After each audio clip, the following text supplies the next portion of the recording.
Good morning, welcome all and welcome to this very important launch.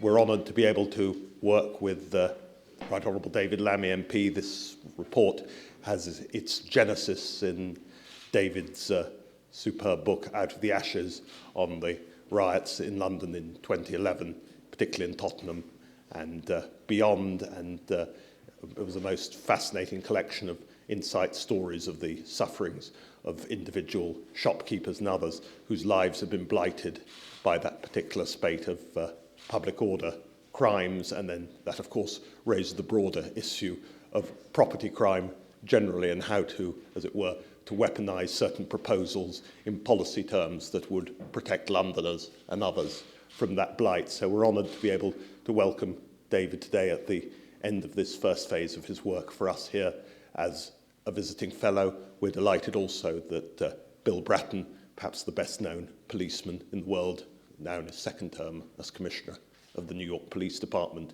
has written a most welcome forward. And as all of you have seen from the multiplicity of coverage across a variety of media organisations this morning, this is really making the policy weather, and that is what we here at Policy Exchange are here to do across all forms of people from all political and policy backgrounds. So David, welcome. Delighted to have you back here again and look forward to hearing what you have to say. Thank you.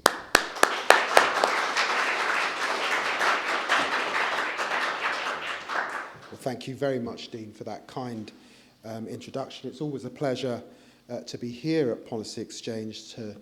I've been here now on a number of occasions. The last time I was here was to present the former New York Police Commissioner Ray Kelly with the Colin Cramform Memorial Prize for his contribution to transatlantic security. And in May last year, of course, I launched that groundbreaking report from Policy Exchange for the first BME unit report, that is, a portrait of modern Britain. And, you know, as Dean knows, I've been a great admirer of Policy Exchange and its impact on progressive policies over many, many years. Today I'm here to talk about property crime and to launch my report, Taking Its Toll, the regressive impact of property crime in Britain.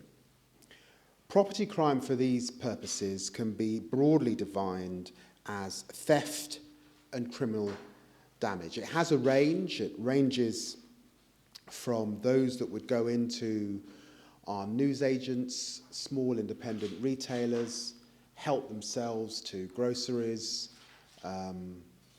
toys, whatever, but basically steal things that don't belong to them, and of course to organised criminals that brazenly steal metal off church roofs, get on motorbikes and break into Bond Street jewellers. All of it is a major problem in our society. Now, in the Westminster bubble, there's a consensus that crime is falling.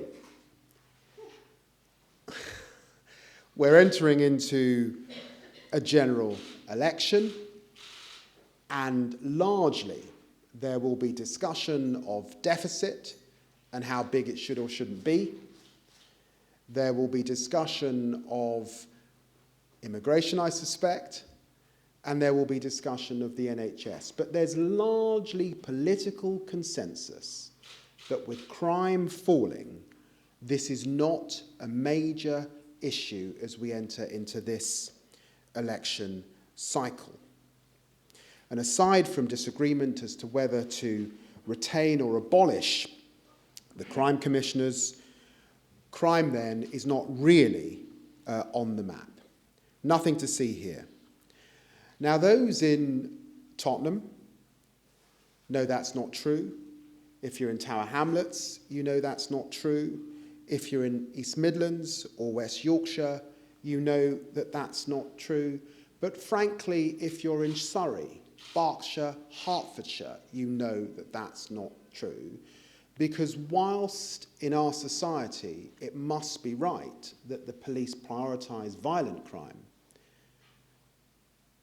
rape, domestic violence, sexual abuse.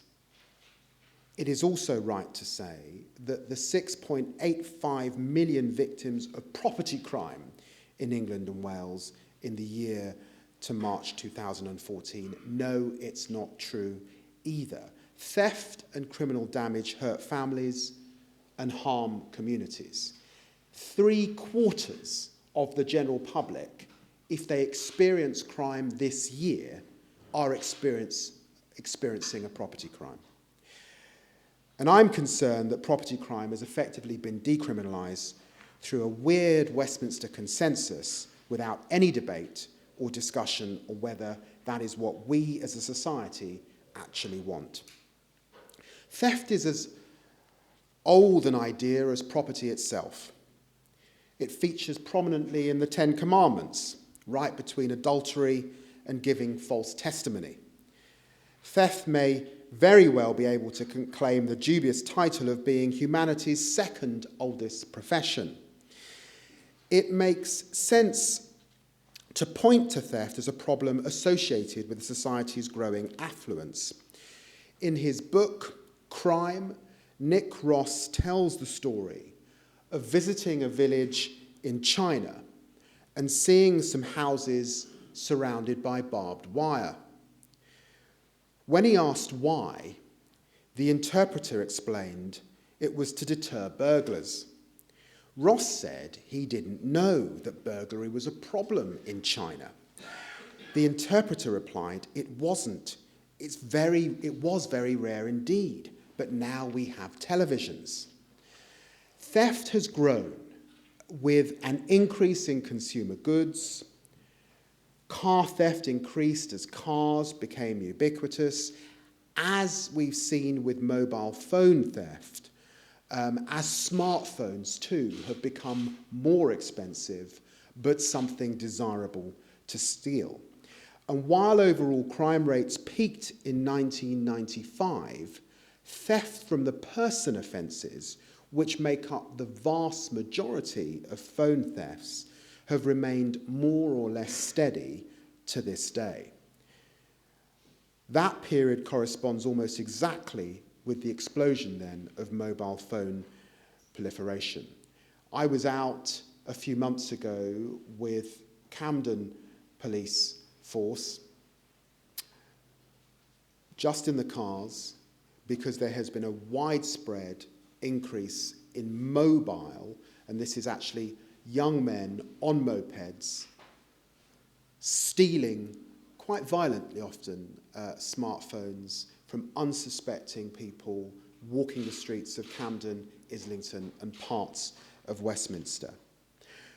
My own journey to this report, of course, began in 2011 in the aftermath of the riots in my constituency. There is nothing that I can say to convey what it's like to walk down a high road you've known all of your life on a Sunday morning with broken glass all around you and with men and women just holding their children, often in their pyjamas, standing outside their homes, standing outside their small shops amidst a riot that has taken place the night before.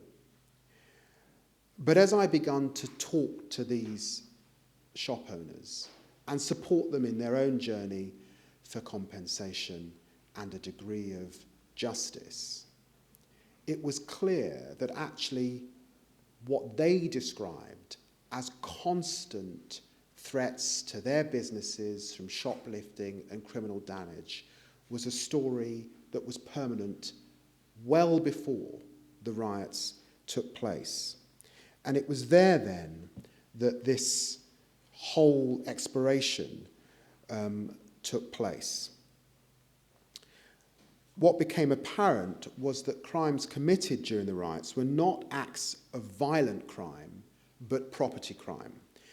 We're talking about theft, looting, vandalism, arson, and criminal damage.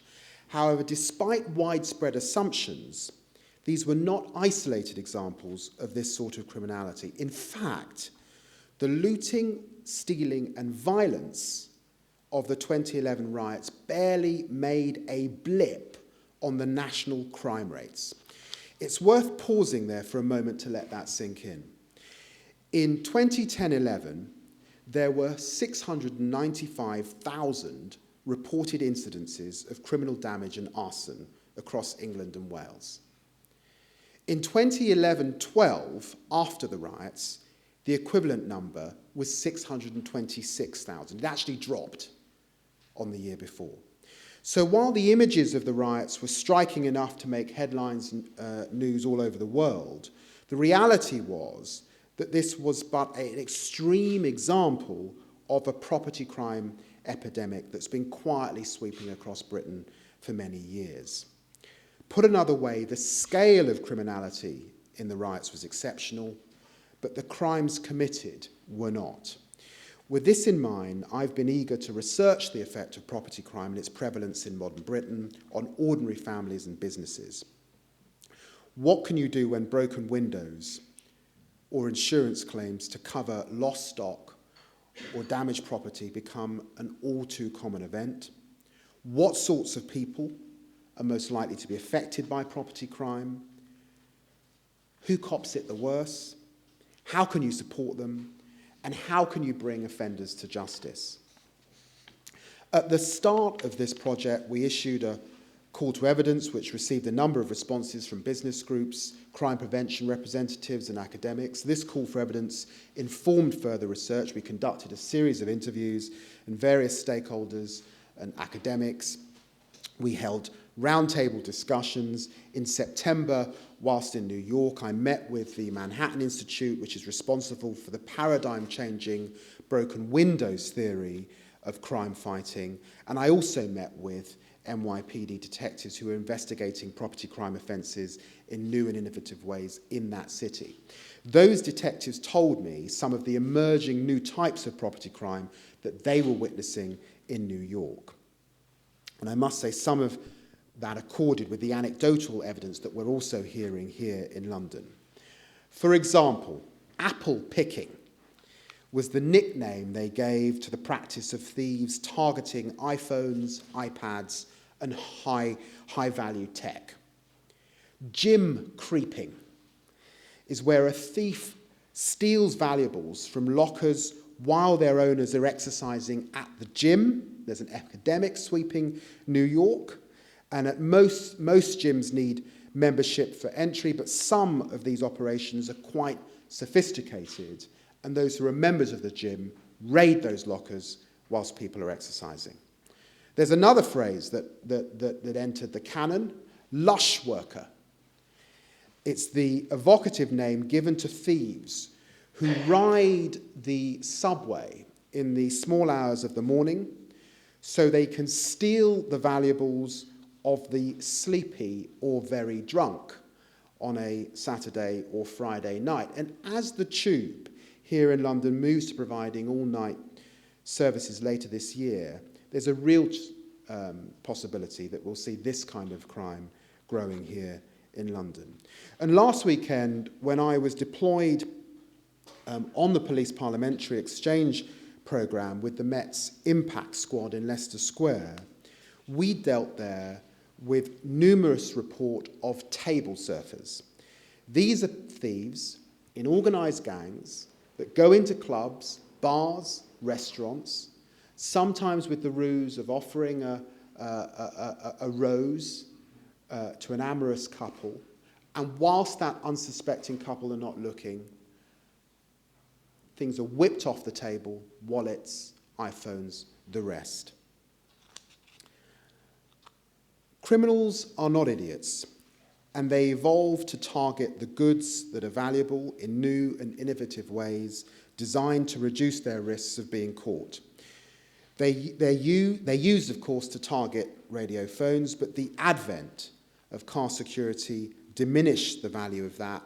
Now they've moved on to new technology. And burglars have been known to leave high-end laptop computers and instead steal lower-cost valuables. We heard a lot of evidence of a particular crime that's sweeping across parts of our South Asian community in Britain, with the price of gold rising.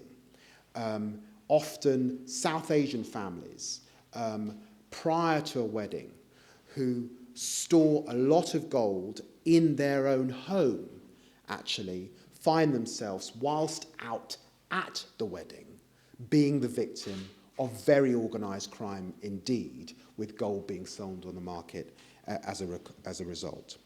So after 2 decades of falling crime, shoplifting in Britain actually went up 5%, based on police-recorded crime figures. The Office of National Statistics and Commercial Victimisation Survey unhelpfully aggregates wholesale and retail customer theft, so the proper picture of shoplifting is hard to paint. But national figures have shown falling rates of crime reported to the police. However, in recent years, the figures have been much more complicated. A small number of large forces, including, I might say parochially, the Met, show significant reductions, it's right, in recorded crime. But if you look at the British Crime Survey, what you're seeing nationally is a 30% of burglaries are unreported, 60% of theft against the person, that's effectively when your mobile phone's stolen, your wallet stolen out, your handbag, is unreported, and 90% of shoplifting is also unreported. And while it's not uncommon, of course, to experience the technology crime that's sweeping across the country, many people will have had their iPad, tablet, all the rest of it stolen.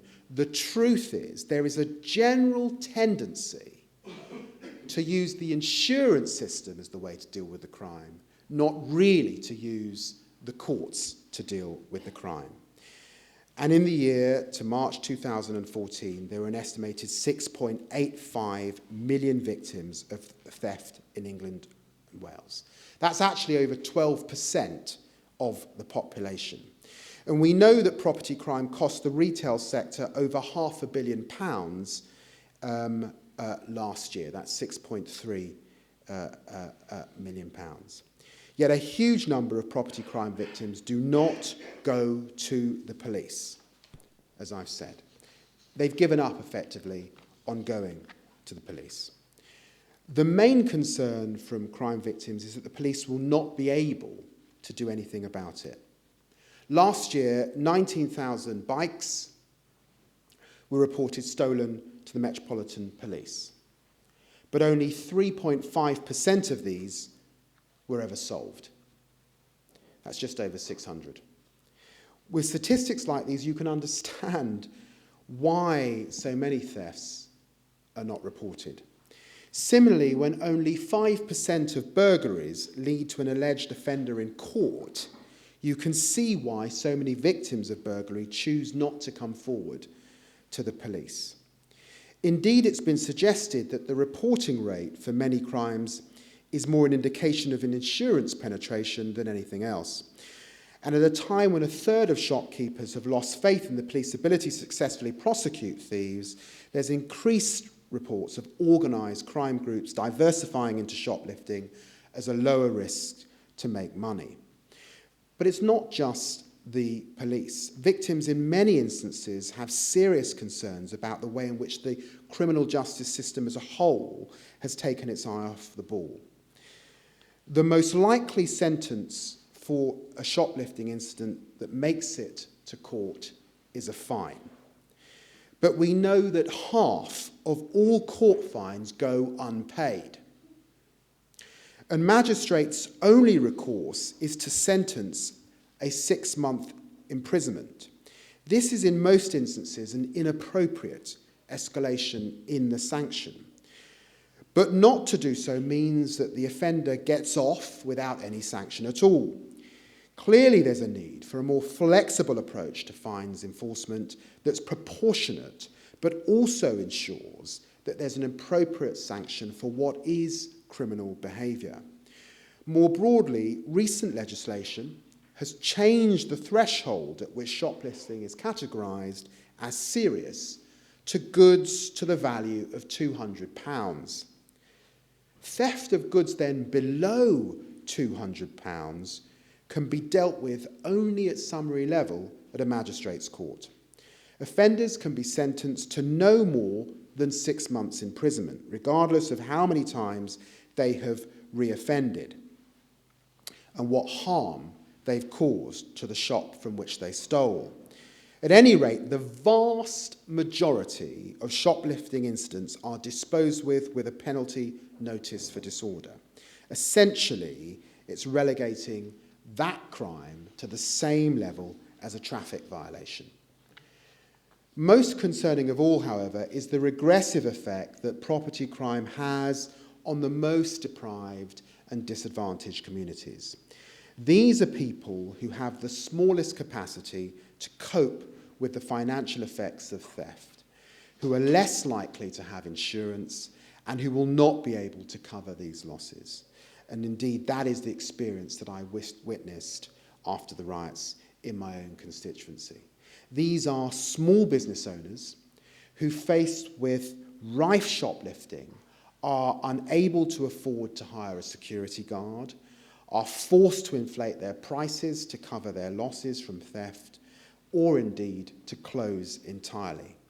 These are the sort of people who are most likely also to live in rented accommodation, often in much lower quality housing stock, who have little control over the means to improve the security of their home, and who suffer from chronic repeat victimisation.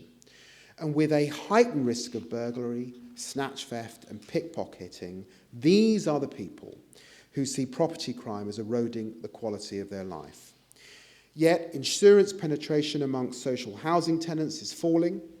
A survey of social housing tenants found that 53% of respondents had some contents insurance in 2012, whereas in 2014 the figure had actually fallen. 2014, the figure had fallen to 39%. So I do believe that we should be doing to support people who are vulnerable and in these circumstances. The truth is, with the nature of the housing market at the moment, the vast majority of Londoners moving into a home this year are privately renting. Students report really high levels of property crime. They're vulnerable in the market, and the report talks about what we can do to help them. So in my report, we outline a suite of recommendations that I believe will go some way to addressing the worst excesses of this crime properly. I can't go through all of them line by line now, but I just want to give you the broad themes.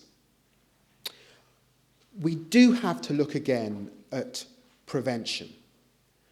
When Robert Peel set up the police in the first place, all those years ago, he had 9 principles on which the police should stand. Number 1 was prevention. It's fallen away. The officers simply aren't there that can turn up at your home or your shop and help you in the way that's desirable. The local authority officers aren't there that can be in partnership with those officers to help you with prevention. That doesn't cost a lot of money. It simply costs some prioritisation. And a lot of police officers said to me, if you want to move up the ranks, prevention isn't the area of policing you want to be in. We need to change that context. And I think we probably also need the establishment of a crime prevention sort of centre of excellence as part of the College of Policing if we're serious with dealing with this issue. And of course, that recommendation would lead into regulations, particularly for those who are privately renting, ensuring that landlords have a responsibility to install target hardening measures, window locks, deadlocks, external lighting, internal lighting as a time, all of those things that if you're living in a council place or you're privately renting become far harder. There's also some recommendations about how the police can do better to respond or to prevent property crime. In 2015, We've now got a wealth of technology that's at our disposal. I saw a lot of evidence in New York where they were having these ComStat meetings, bringing the data to bear weekly around where the theft has taken place, around the suspects, bringing in also the information about the organised gangs. Again, just anecdotally, the number of pawnbrokers in Britain has gone up from 91 in the early 90s to 2,500 today. And there are many high streets on which you can see a proliferation of those pawnbrokers. At the same time, we've seen almost a downgrading of the handling of stolen goods. It used to be the case that the handling of stolen goods was taken terribly seriously. Taken seriously because, of course, if you're handling stolen goods, you're creating a market for stolen goods. Quietly, again, on the sentencing side, we've seen a falling away of that priority. And I might say also that in emphasising, we also looked at recommendations around what neighbourhood policing, neighbourhood policing of what is traditionally seen as low-level crime should mean. If you are the victim of a violent crime today, indeed, if you are the victim of a burglary ongoing at night and you ring the police, I have absolutely no doubt that the police will turn up in their blue lights and be on your doorstep. But what we heard when we spoke to victims is that if the crime has taken place, you woke up in the morning and you were burgled, or it was more low level, you were a shopkeeper on a high road, the police would turn up, you might report the crime, but you may not hear back from them, frankly. And there has been a collapse in that neighbourhood policing model. I'm talking about the model of one sergeant, two PCs and three PCSOs that was at the heart of our neighbourhood policing model. That has gone, the police are stretched, fewer officers covering a much greater area, dealing with much, much, much more, spending a lot of time, frankly, behind a computer and far less time in the community, knowing the shopkeepers, knowing the homeowners. In those circumstances, we do have to look again at neighbourhood policing if we're to take this more seriously. And of course there are recommendations around a victims code and how victims are able to convey their stories. So look, it's my hope that in launching this report, we revisit the idea of what broken windows means. And it's very simple, and I'm grateful for Bill Bratton highlighting that in the foreword to this report. Is it okay that 19,000 bikes were stolen and only 600 of those were resolved? Is it okay that on average someone convicted has 15 prior convictions? Is it okay that effectively we're saying that theft should be left to the insurance industry? Maybe it is, but there was a lot of work over a long time that went into the idea that if you allow those broken windows to develop, it affects the whole area, and that is the main thrust of what I've had to say today. I'm very, very grateful to Policy Exchange for giving me this platform, for Dean for working so closely with me, and for Lawrence Coleman, who worked here at Policy Exchange to make this report a reality. Thank you very much.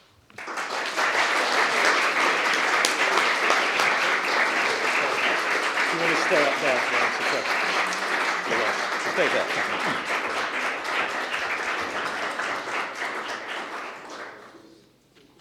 They've very kindly agreed to answer questions, so if, as usual, throw it open to the floor.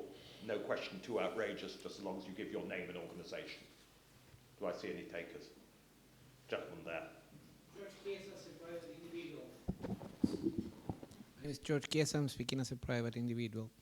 Sometimes the police sends you home saying, deal with the insurance, we don't want to hear about this. This is a civil matter about property. This is not a crime. as in theft, were not a crime. I contacted the police 10 times about £30,000 of equipment being stolen from me, and I never heard from them. What do we do? Well, you know, I've been doing talk radio all morning, and people have been ringing in, up in arms, about the lead that's been stolen from their roofs, about the tablets that's been stolen, you know, they left it briefly on the table in the back garden and off it's been whipped, and that residual complaint that nothing's been done about it. At the same time, I want to emphasise that there have also been police officers getting in on these talk radio programmes. And they said, hang on a minute, what about our resources? Because we have to prioritise, actually, and this requires some resource, and we don't see this resource there in the way that it needs to be if you say this is a priority. So I think in what I've tried to say, some of these are cost neutral or actually cheaper and would save money, and I certainly think that must be the case around prevention. And some of this is around priority. My own view is that we lose the neighbourhood model of policing, where there is broad consensus now in the developed world that neighbourhood policing is fundamental. We lose that at our peril. And as I've said, of course there are crimes that require a blue light and that we must take very seriously, but we must abandon this idea that's crept into the lexicon of a victimless crime. If you have been burgled and someone has rifled through your home, you feel like a victim. And actually, as you talk to families and people who've experienced that, the trauma of that can live with you for years. If you are a beleaguered shopkeeper on a high road anywhere in the country, and the same bunch of people are helping themselves to £40 or £50 worth of goods on a weekly basis, you feel pretty beleaguered. So there is no such thing as a victimless crime, and we must abandon that idea.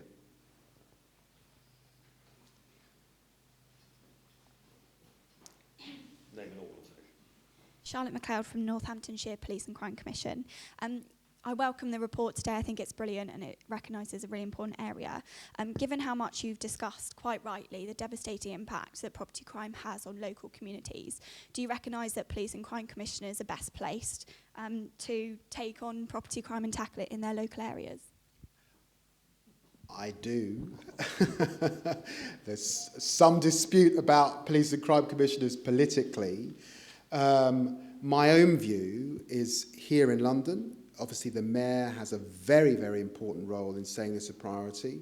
And actually, to give Boris Johnson some credit, and Stephen Greenhalgh, who I met with whilst doing this report, there has been far greater emphasis in the last year in London on the economic effects of business crime, far more of a coordinated efforts, which is seeing results. But that's in the Met. There are other forces across the country, and of course this is a national report for that very reason. I met with police and crime commissioners very much to hear what they had to say, and they informed much that I've come up with, and I'm obviously very pleased that you sitting in Northamptonshire also see the benefit of me spurring a spotlight on this issue. An issue that I might say has not been part of the national conversation. There has been no conversation at all about the fact that there is now a £200 threshold and anything beneath that, whipped, is fine. No conversation at all. There has been no conversation at all about the fact that only 5% of burglaries get to court. So I have to say that part of what I'm doing is that let's at least have a conversation. I think the public ought to have a view on whether this is fine or not. We ought to have a view as human beings on whether actually theft is no longer something that we should be concerned about. I have to say, as a father of three, I would say that theft is something that ought to remain an important imperative in our society.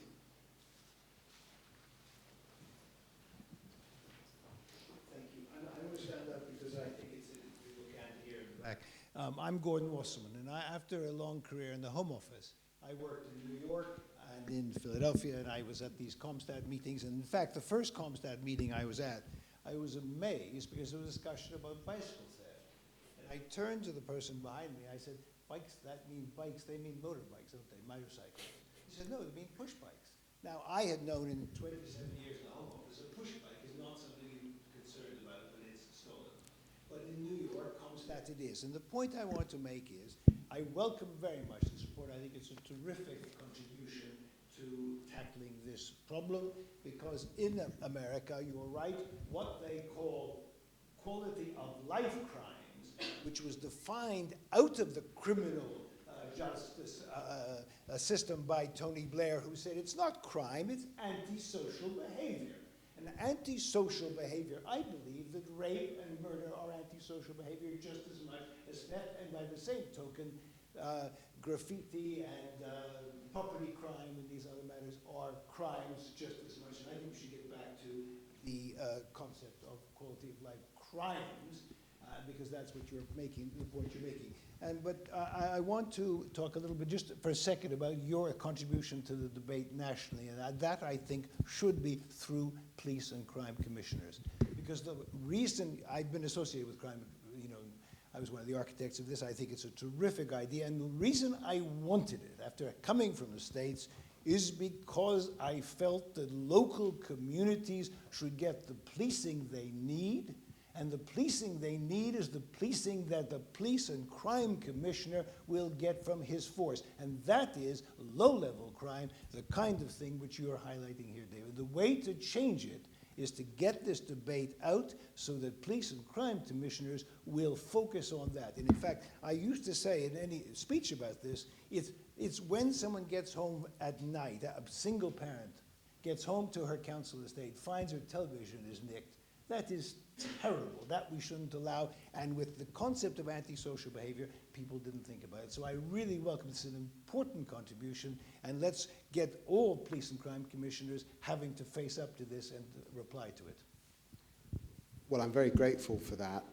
Look, in a sense, the fact that there has been no conversation about where we've arrived at is indicative about the system we've historically had. I think that accountability is fundamental. I happen to believe that at the heart of our system of policing, which is different to the United States and different to many of our cousins in continental Europe, at the heart of our policing model is policing by consent. Very, very important to hold on to that idea.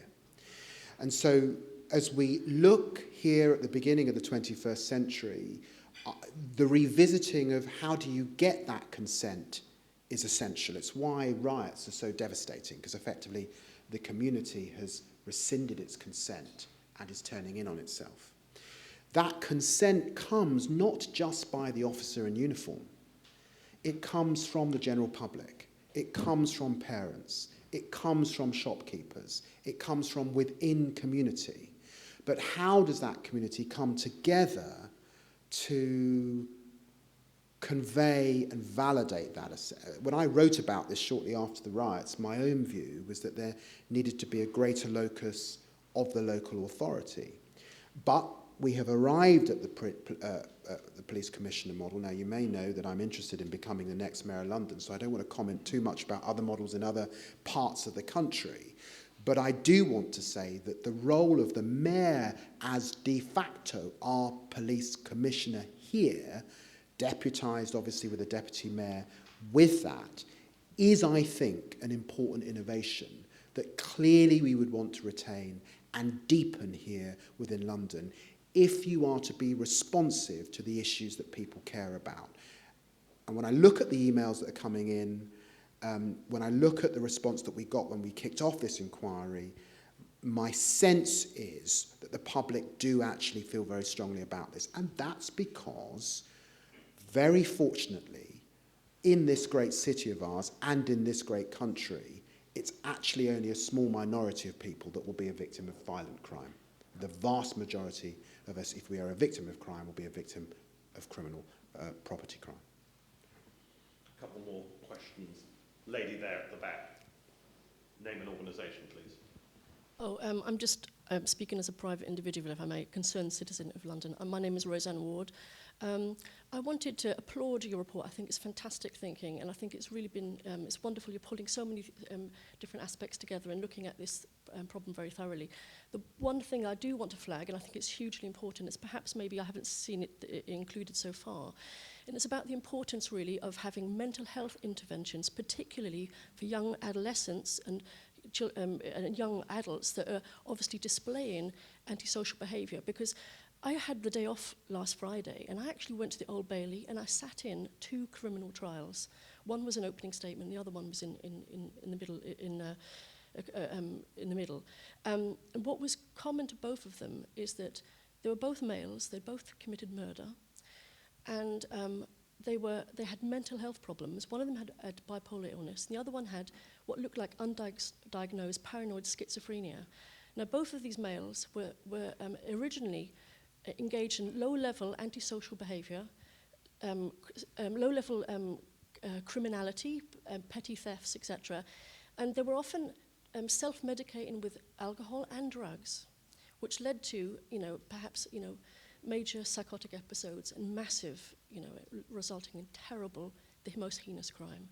And what was really desperate was that, and I saw literally the families crying on the front in the gallery, and I thought they needed help, they needed interventions, they needed early mental health interventions.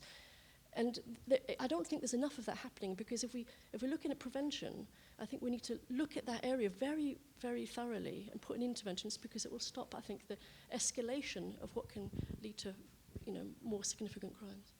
Well, you make the point very effectively. I have actually, in the last few months, launched a small mental health commission, and I hope in the coming weeks that I'll have something to say about that context here in London, because I see it writ large, and it's at the heart of a lot of the challenges that we have. So I am sympathetic to the point that you're making, and we'll come back to it and have something to say in a few weeks' time. Can we take the remaining questions in twos, because I see that we're very short, I think, on time now. Lady there, lady just behind you. Start. If you can keep questions short, brief, name and organisation. I'm a City University student, journalist student, and I just wanted to ask, given the students are at the epicenter of this crime, and obviously given that we're students, we can't afford to have insurance on all your gadgets. So what are some of the policy recommendations you would give to people like us in society? The lady behind you. Well, I'd point... As a pair. Oh, sorry, yes, of course. Hi, Robin Spence from Professional Passport. I wanted to ask, what are your views on sentencing in terms of these sorts of crimes and how you see that changing? There are recommendations for the private rented sector, which I think impacts on students. There are also observations and recommendations made in relation to the technology companies. Finally, in the new versions of the iPhone, they are disabled effectively, which has killed the market in iPhone theft. That is not the same across the smartphones, and not all students can afford an iPhone. So some of this is actually about the pressure that senior politicians and government need to bring to bear on technology companies to actually play their role. That's how we designed out. I mean, it seems crazy now that there was a time in which it was just de rigueur to have your car radio nicked. That is not the case now. So you can design out much of that crime. And there are, I think, big challenges for the insurance industry and how we this is often the case in poorer areas, how we can have schemes perhaps led by the local authority and others that can support people who are unable to insure and find themselves very vulnerable in the market.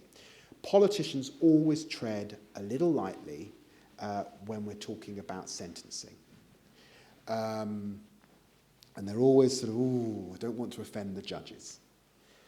But I think that when I looked at the statistics, half of all offenders for burglary in this area having committed more than 15 crimes previously and no escalator.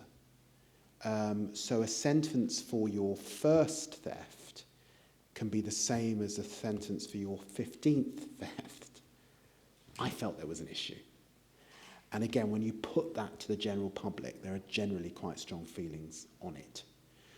But at the same time, because it needs also to be recognised, given what was said by a previous speaker, and what one also knows, many of these offenders are young people or younger people.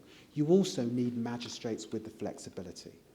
So they either have a fine, which largely goes unpaid, or they have a 6 months sentence. They've got very little flexibility in between community service, instalment payments of fines, commanding back to court, lots of other mechanisms that good JPs, good magistrates are able to intervene. Their flexibility isn't currently there, and probably more flexibility is required so they can intervene in the ways that they think are appropriate for that particular offender. I'm sorry, I'm going to have to disappoint some people here today. 2 people there, just further to the front, do that. That's afraid going to have to be last question. My apologies to anyone. Lady Passmore, freelance journalist. Shouldn't one of the things that sanctions that magistrates can reach for with repeat offenders be a really tough community sentence where problems such as mental health and addiction, which is I think very common with people who commit a lot of property thefts, can be addressed? Is that not, would you support that? I would. And then gentleman there, just in front, Thank you. Luke Roberts, the Restorative Justice Council. One of the things that's maybe an omission of the report is the actual use of restorative justice, which would seem to answer a lot of the questions you seem to be posing, David, around community transparency, enabling members of the community, particularly small businesses, to confront the offenders, as well as the dehumanisation by offenders of their victims by saying they've got insurance. So I'd like to hear your views on how restorative justice could potentially fit in. There's just one question at the back, if I may use my executive power for Mayor Watch. Hello, Adam Binkov, politics.co.uk. Among your recommendations today is that the impact on the victim should be taken into account on sentencing. And this has been criticised, among others, by Boris Johnson today, who said that you're somehow suggesting that if you shoplift from a local corner shop, it should be treated worse than if you shoplift from Tesco's. Just wondering, what's your reaction to that? Thank you. I was waiting for the political question, the spin. So I'm glad to. Okay, go on then. Go on. Just the last question then.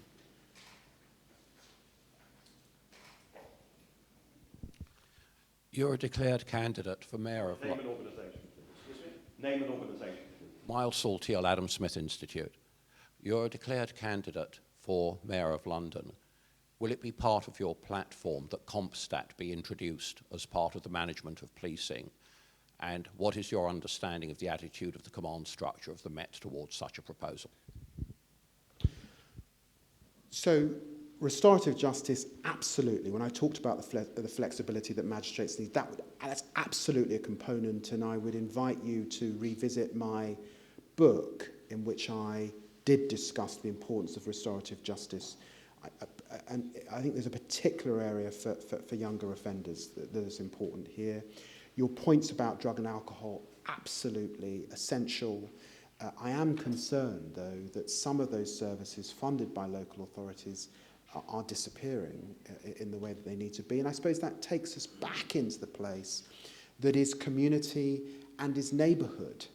And so we can have grand designs nationally, but you get down to that community neighbourhood level, if the policing model isn't there, if the services aren't there, then actually we're asking the police and we're asking communities to pick some of this stuff up themselves. I think that that is very, very problematic.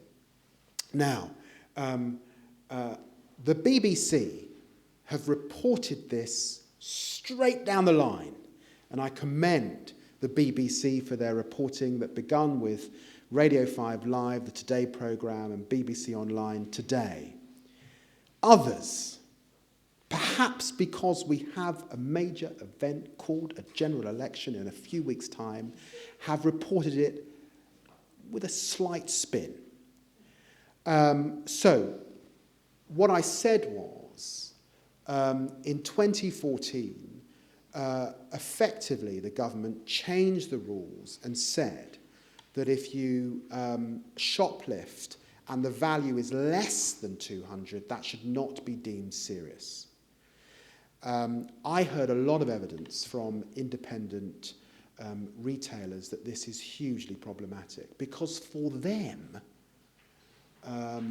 40, 50, 60 pounds, day after day after day, a number of people coming, that really does affect their bottom line. And I spent a lot of time with those people after the riots. It affected their bottom line. The way I would encapsulate this is that you will recall a few days after the riots, the chief executive of JD Sports put his foot in it. He basically said, the fact that people have smashed the window of JD Sports across London to help themselves to trainers shows how much they want our products. None of the shopkeepers in Tottenham or Croydon or Clapham or Ealing saw it like that. So that's the point I'm making. So that's the impact. There is an impact financially. But then there's a second impact. And the important thing I place is simply on the impact. You can be working for a major supermarket. You can be working for a major department store. And you can have someone who comes in an intimidatory fashion, who shoplifts and leaves. And actually the impact on you as that cashier or that assistant is great. But currently we don't look at impact. So my emphasis was simply to say, should we be looking at impact? I think we probably should, not solely at monetary value.